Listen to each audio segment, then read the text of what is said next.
17절부터 19절까지 우리 한 목소리로 함께 읽도록 합니다. 또 너희가 내 이름으로 말미암아 모든 사람에게 미움을 받을 것이나 너희 머리털 하나도 상하지 아니하리라. 너희의 인내로 너희 영혼을 얻으리라. 아멘. 오늘 본문은 이 세상의 미래에 대해서 말씀하시는 우리 예수님의 모습을 볼 수가 있습니다. 오늘이 아닌 현재가 아닌 미래에는 어떻게 될까요? 예수님을 따라다니던 많은 제자들은 어떻게 되겠습니까? 이 본문에서는 단편적으로 여러 가지들을 이야기를 하고 있습니다. 하지만 중요한 것은 우리 주님께서 영혼을 지켜주시는 사람들이 분명하게 있다는 것이죠. 우리 주님은 어떤 자들의 영혼을 분명하게 지켜주고 보호해 주실까요? 오늘 본문을 통해 함께 살펴보도록 하겠습니다. 내용 관찰 1번입니다. 각종 재난과 함께 올 마지막 때의 징조는 무엇입니까?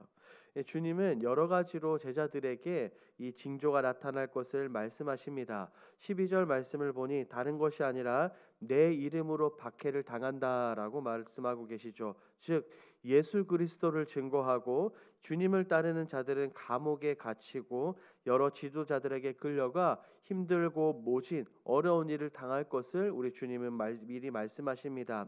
이것은 곧 외부의 세력들, 주님을 반대하는 세력들에 의한 핍박이고 고난이고 환난이고 박해입니다. 이런 어려움들을 분명하게 당하게 될 것이다라고 우리 주님은 말씀하십니다. 하지만 여기에서 끝난다면 이 믿는 그리스도인들에게는 소망이 없을 것입니다.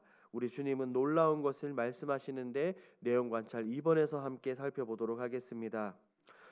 예수님께서는 거센 박해와 미움을 받게 될 성도들에게 무엇을 약속하십니까? 예수 그리스도의 이름을 따르는 자들은 앞으로 여러 가지 어려움들을 당하게 될 것입니다. 하지만 그런 어려움과 박해를 당하는 자들을 우리 주님은 그냥 내버려 두지 않으십니다. 그들에게 희망의 말씀, 놀라운 소망을 그들에게 주시는 모습을 볼 수가 있는데 그것이 바로 우리가 읽은 18절과 19절입니다. 주님은 말씀하십니다. 너희의 머리털 하나도 상하지 아니하리라. 너희의 인내로 너희 영혼을 얻으리라라고 말씀하셨죠. 이상합니다. 박해를 받고 곧 죽음을 앞둔 사람들에게 머리털 하나 상하지 않는다는 것이 가능한 일일까요? 이것은 육체적인 의미로만 봐서는 안 되고 우리가 영적인 의미로 우리가 바라보아야 합니다. 왜냐하면 예수님을 따르는 자들, 하나님을 나의 구주로 모신 자들에게는 이미 영생이 주어졌기 때문입니다. 어떠한 어려움, 육체적인 고문과 박해가 있다 하더라도 궁극적으로 성도들이 가지고 있는 이 구원의 감격과 기쁨, 소망은 그 누구도 빼앗을 수 없기 때문입니다. 이처럼 주님께서 지켜보고 계시고 상하지 아니하리라 분명하게 말씀하고 계십니다. 그러니 이 말을 듣는 이 당시의 제자들과 오늘을 살아가는 우리들에게 얼마나 큰 위로와 힘과 소망이 되는 줄 모르겠습니다. 연구와 묵상을 보겠습니다. 예수님께서는 왜 마지막 때의 환난 속에서 인내하면 영혼을 얻는다고 하십니까? 주님은 말씀하십니다. 인내로 영혼을 얻으리라라고 말입니다. 이것은 우리 가운데 어떠한 박해가 있다 하더라도 끝까지 견뎌내는 것을 말하죠. 성도들에게 있어 우리 믿는 그리스도인들에게 있어 인내는 너무나도 중요합니다. 그저 때리고 핍박당할 때 묵묵히 참고 견디는 것만을 이야기하지 않습니다. 우리가 견딜 수 있는 것, 이 환난과 어려움을 견딜 수 있는 유일한 이유는 다름 아닌 우리에게 하나님께서 우리 주님께서 주신 소망이 있기 때문인 줄 믿습니다. 우리가 가지고 있는 소망이 무엇입니까? 하나님께서 우리 주님께서 우리에게 분명하게 약속하신 신실한 언약입니다. 우리는 초대교회 성도들을 잘 알고 있습니다. 그들은 로마에 의해서 온갖 조롱을 당하고 죽임을 당했습니다. 화형을 당하기도 하고 짐승의 밥이 되었습니다. 온갖 고문을 통해 그들은 로마인들의 즐거움이 되었죠. 그런 가운데 초대교회 성도들은 하나님이 그들에게 주실 소망과 기쁨으로 인내했습니다. 구원의 감격을 가지고 있기 때문에 그들은 죽음 앞에서 끝까지 우리 하나님과 주님을 부인하지 않고 견뎌냈습니다. 사도 바울은 로마서에서 이렇게 말하죠. 로마서 5장 3절과 4절입니다. 우리가 환난 중에서 즐거워하나니 이는 환난은 인내를, 인내는 연단을, 연단은 소망을 누리는 줄 알미로다. 약속을 믿고 하나님의 약속, 소망이 있기 때문에 우리가 견딜 수 있는 것입니다. 이렇게 나아갈 때 어떠한 어려움에도 굴복하지 않고 우리 주님만 바라볼 수 있는 것입니다. 이런 믿음을 가지시는 저와 여러분들이 되기 바랍니다. 느낀 점입니다. 고난과 환난 속에서 절대적인 보호를 약속하시는 예수님을 보며 무엇을 느낍니까? 너무나도 감사하죠. 우리 주님은, 우리 하나님은 어떤 분이십니까? 말씀으로 세상을 창조하신 세상의 주인입니다. 그런 세상의 주인이신 우리 주님께서 우리를 외면하지 않으시고 우리와 끝까지 함께 하겠다라고 분명하게 말씀하셨으니 이보다 더 큰 위로와 힘이 어디 있겠습니까? 어린아이가 자기의 몸보다 훨씬 큰 강아지 앞에서도 당당할 수 있는 이유는 무엇입니까? 자신의 힘이 세기 때문에, 그 개가 목줄에 묶여 있기 때문에 아닙니다. 자기 뒤에는 자기가 어린아이가 누구보다도 강하다고 생각하는 든든한 아버지가 서 있기 때문에 이 어린아이가 당당할 수 있습니다. 우리도 이와 같죠.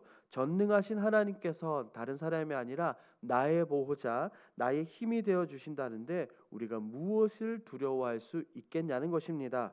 그러므로 우리는 끝까지 인내할 수 있습니다. 세상에 어떠한 어려움이 있다 하더라도 우리 하나님만 바라보시고 인내하고 소망을 가지시는 여러분들이 되기 바랍니다. 적용입니다. 최근 내가 어려움 가운데서도 하나님의 보호하심을 경험했던 적은 언제입니까? 얼마 전 전화 신방하는 가운데 한 분의 간증을 들었습니다. 가정에서 그리고 세상에서도 너무나도 힘든 말로 표현하지 못할 상황에 놓여 있었다고 합니다. 얼마나 힘이 들었던지 기도도 나오지도 않고 찬송도 나오지도 않고 오히려 앉아서 눈물만 계속 흘러나왔다고 합니다. 그럴 때 문득 그분에게 시편 3편 5절 말씀이 떠올랐습니다. 6절입니다. 천만인이 나를 애워싸 진친다 하여도 나는 두려워하지 아니하리로다. 천만인, 수많은 사람들이 내게 어려움을 준다 하더라도 내가 견딜 수 있는 이유를 그때야 비로소 깨달았다고 합니다.